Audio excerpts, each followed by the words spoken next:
Hello dear students, welcome back to Science Wise. Today in this video we are going to study about chapter 12 that is changes in our environment. ठीक है, ये class 5 का chapter है, chapter 12 changes in our environment. In this video we are going to study about human activities and environment, greenhouse effect, global warming, protecting our environment, reduce, reuse and recycle. A get ready exercise is given to you beta. Simpy has created a picture for of her grandparents' town based on the theme then and now. When do you think was the environment cleaner? Write any three words that comes to your mind to describe the picture. ठीक है, question आपको समझ आ गया कि एक बच्ची है, उसने एक थीम लिया देन एंड नाउ और उसपे एक पिक्चर बनाई उसके ग्रैंड पेरेंट्स के टाउन की. तो यहाँ पे आपको लिखना है कि पहले वो टाउन कैसा था और अब वो टाउन कैसा हो गया. ये बहुत अच्छा सा एक गेट रेडी या बोलते माइंड ब्रशिंग एक्सरसाइज दी हुई है. बहुत ही प्यारी एक्सरसाइज है और आपको ये भी बताना है कि ये टाउन कब ज्यादा क्लीन था. ठीक है, अब हम आ जाते हैं बेसिक चैप्टर पे. जो हमारा चैप्टर है एनवायरमेंट है ना, नाम ही दिया है चेंजेस इन आवर एनवायरमेंट. तो एनवायरमेंट का मतलब क्या होता है? The natural surrounding in which an organism live is called environment. ठीक है, और ये एनवायरमेंट किन किन चीजों से बना है? एक है लिविंग कंपोनेंट आपका और दूसरा हो गया आपका नॉन लिविंग कंपोनेंट. ठीक है, दो कंपोनेंट से बना हुआ है, living and non living component, जिसमें कि प्लांट्स और एनिमल्स जो हैं बेटा, क्या बोल रही हूं मैं, आप ध्यान से सुनिए, plants and animals and human. ठीक है, प्लांट्स एनिमल एंड ह्यूमन जो हैं वो इसके कौन से कंपोनेंट हो गए? लिविंग कंपोनेंट्स हो गए. और air, water, soil, light and temperature, ये सब क्या हो गए बच्चे? Non living component of environment. और जब भी एनवायरमेंट में कोई भी चेंज होता है तो वो दोनों फैक्टर्स को अफेक्ट करता है. लिविंग और नॉन लिविंग फैक्टर दोनों ही अफेक्टेड हो जाते हैं जब भी अगर कोई भी चेंज एनवायरमेंट में होता है. ठीक है, it is a fact. The study of living things in their natural surrounding is known as ecology. ठीक है, इकोलॉजी क्या है? Ecology is the study of living things in their natural environment. अब हम आ जाए नेक्स्ट पे, ह्यूमन एक्टिविटीज. अब हम देखेंगे ह्यूमन एक्टिविटीज एंड एनवायरमेंट. ठीक है, इन दोनों के बीच में क्या रिलेशन है? The human population is increasing continuously. मतलब जो हमारी जनसंख्या है वो कंटिन्यूसली क्या हो रही है? बढ़ रही है, उसमें वृद्धि हो रही है. ठीक है, this lead to an increase in the demand of food, water, housing and cloth. और जैसे ही हमारी जो पॉपुलेशन है वो बढ़ रही है, तो पॉपुलेशन जब बढ़ती है तो डिमांड भी बढ़ जाती है. किसकी? फूड की, वाटर की, हाउसिंग की, क्लॉथिंग की. ठीक है, हेंस फॉरेस्ट, और इसीलिए forest are cut down to build house and factories and grassland are change to farmland to meet ever increasing demand of food. और इसीलिए क्या हुआ है? हमने फॉरेस्ट को कट कर दिया है ताकि हम वहां हाउस बना सके, फैक्ट्रीज बना सके, है ना, इसलिए हमने फॉरेस्ट को कट कर दिया है. और ग्रासलैंड को हमने किस में चेंज कर दिया है बच्चे? ग्रासलैंड को हमने चेंज कर दिया है फार्मलैंड्स में, ताकि हम इंक्रीज डिमांड जो है फूड की उसको हम मीट कर पाए. ठीक है, या पूरा कर पाए. Increasing population has increase the usages of vehicle leading to air pollution. और जो पॉपुलेशन इंक्रीज हो रही है उसके साथ हमारी व्हीकल्स जो है वो भी इंक्रीज हो रहे हैं. और जब व्हीकल्स इंक्रीज होंगे तो एयर पोल्यूशन ऑटोमेटिकली इंक्रीज हो ही जाएगा. Improve waste disposal improper waste disposals lead to land and soil pollution. और जो हम वेस्ट का improper disposal करते हैं, जैसे कि आप यहाँ देख लीजिए, ये क्या है? ये improper वेस्ट का डिस्पोजल है और ये क्या कॉज करेगा आपको? Land pollution. ठीक है, it leads to land and soil pollution. Dumping of waste in water leads to water pollution. यहाँ देखिए बच्चे, ये क्या किया है हमने? वाटर के पास हमने कचरा फेंक दिया है. ठीक है, तो ये क्या कर रहा है? पूरे जो वाटर है उसको पल्यूट करेगा. ठीक है, such human activities harm the environment in different ways. और ये क्या करता है, आपका इन्वायरमेंट को डिफरेंट वेज में हार्म पहुंचाता है। अब हम देखते हैं नेक्स्ट क्या है, green house effect. Green house effect क्या है वो हम पढ़ते हैं, ठीक है। We know that the atmosphere envelops earth, ठीक है, ये हमारा क्या है, अर्थ है, और इसके चारों तरफ क्या है, एक एटमॉस्फेयर या एयर का एक ब्लैंकेट है जिसको हम एटमॉस्फेयर कहते हैं, ठीक है। When the rays of sun falls the earth surface, the surface traps some of the sun rays, और जब सन की जो रेज है वो हमारे अर्थ पर आती है तो हमारा अर्थ क्या करता है, कुछ रेज को ट्रैप कर लेता है। The rest of the rays are reflected by the earth surface and atmosphere, और जो बाकी बची हुई रेज होती है वो क्या हो जाती है, वो वापस रिफ्लेक्ट बैक हो जाती है एटमॉस्फेयर से और अर्थ से, ठीक है। The absorbed sun energy makes the surface of earth warm, और जो एब्जॉर्ब की हुई सन की एनर्जी है, जो अर्थ एब्जॉर्ब कर लेता है सन की एनर्जी, उससे क्या होता है, जो अर्थ की सरफेस है वो कैसी हो जाती है, वार्म हो जाती है। This is similar to what happens in a green house, और ये कैसा है, बिल्कुल वैसा ही सिमिलर है जो कि एक ग्रीन हाउस में होता है, ठीक है।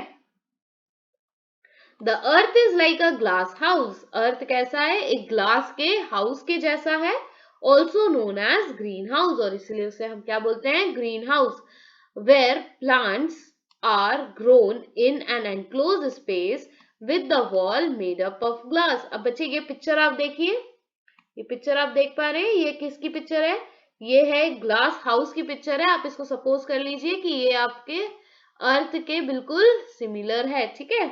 These walls allow the sun rays to enter the glass house but do not allow the heat to escape. ये जो ग्लास हाउस है ये क्या करता है, ये सन की रेस को अंदर आने तो देता है लेकिन यहाँ से हीट को बाहर एस्केप नहीं होने देता, ठीक है। यहाँ से हीट जो है आपकी वो एस्केप नहीं हो पाती है। Therefore, the heat of the sun warms the inside of the glass house, creating warm and moist air suitable for the plant's growth. और जो हीट बाहर नहीं हो पाती है तो वो क्या करती है, वो एक सुटेबल क्लाइमेट वहां पे क्रिएट कर देती है जो क्या होता है, प्लांट ग्रोथ के लिए बहुत फेवरेबल होता है। In a green house climate is controlled, और ग्रीन हाउस में क्लाइमेट कैसा होता है, कंट्रोल्ड होता है। The harmful gases emitted by factories and vehicles enter the Earth's atmosphere, और जो harmful gases होती हैं फैक्ट्रीज और व्हीकल्स की, वो क्या हो जाती है बच्चे, अर्थ के एटमॉस्फेयर में एंटर हो जाती है, ठीक है। These gases include carbon dioxide, methane, nitrous oxide, water vapor and chlorofluorocarbons CFCs. These gas are able to trap the heat from the sun, और ये गैस क्या करती है, हीट को ट्रैप कर लेती है, जो सन की हीट होती है उसको ट्रैप कर लेती हैं and prevent it from escaping the earth's atmosphere, और उसको अर्थ के एटमॉस्फेयर से एस्केप होने से रोकती है। This result in further heating of the earth surface. These gases are called green house gas, और इन्हीं गैसेस को हम क्या बोल देते हैं, green house gas. The increase in the concentration of greenhouse gas in the atmosphere leads to the increase in the amount of heat close to the earth's surface is called greenhouse effect, ठीक है।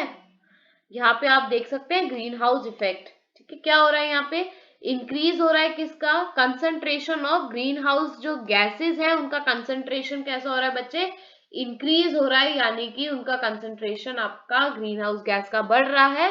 और ये किस में lead करता है, green house gas का जब कंसंट्रेशन बढ़ जाता है तो वो वार्मिंग इफेक्ट क्रिएट करता है, हीट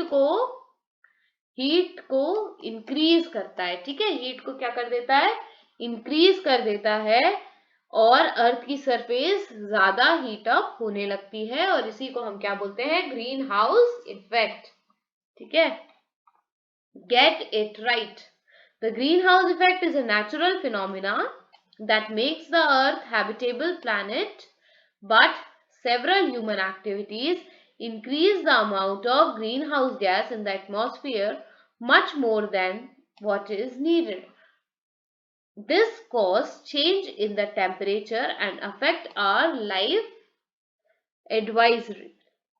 Now greenhouse gases, ठीक है, ग्रीन हाउस गैसेस कौन कौन सी है उनको हम डिटेल में पढ़ लेते हैं. ठीक है, the important green house gases are carbon dioxide, methane, nitrous oxide, water vapors, ozone and chlorofluorocarbons, that is CFCs.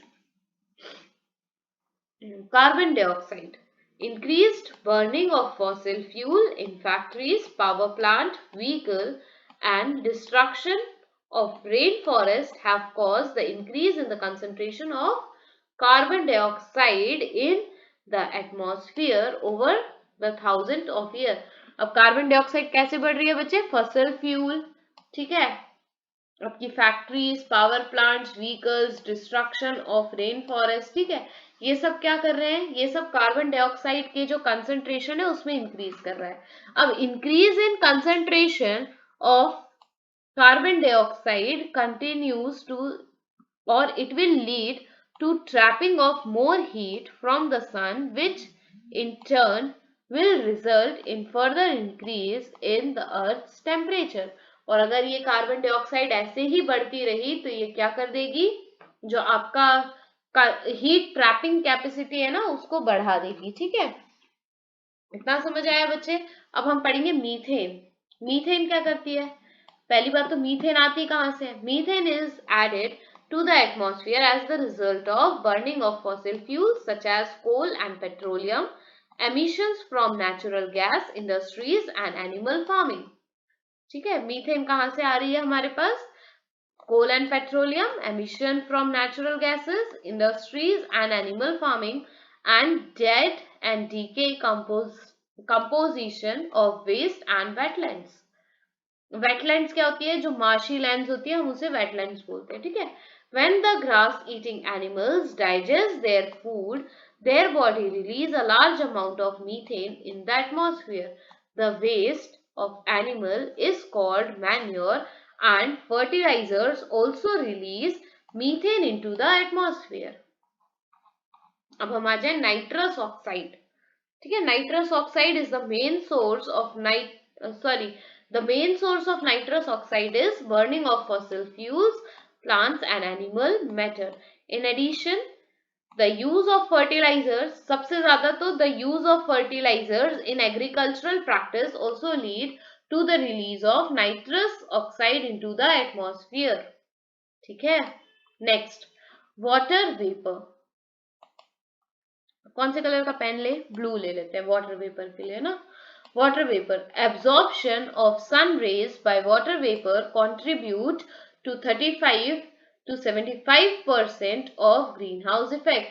Say it correct. Nitrous oxide, पहला वर्ड क्या दिया है? Nitrous oxide. एक बार फिर से बोलो, nitrous oxide. Then next is chlorofluorocarbons. एक बार फिर से, chlorofluorocarbons. Ozone.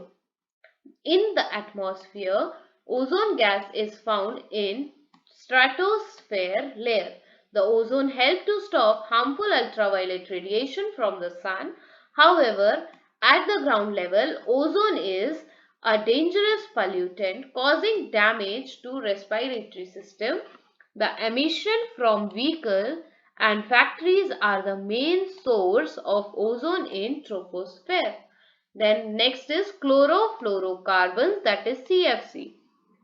CFC are the chemical commonly used in refrigerator, air conditioners and industrial processes. It also traps the energy of sun and warm up the atmosphere. ठीक है बच्चे, ये आपका क्या हो गया? ये आपका पार्ट 1 का वीडियो है. ठीक है, ये आपका पार्ट 1 है. अब इसके आगे का मैं आपको पार्ट 2 में बता दूंगी. ठीक है, hope so this is clear to you. You have learned many things. You are all, not all, but some of the concepts might be clear, some may be left. ठीक है, some concepts I'll clear in part 2 video. Stay connected to ScienceWise, and if you have any doubt, just mention it in comment section. Thank you बच्चे. Stay tuned to ScienceWise.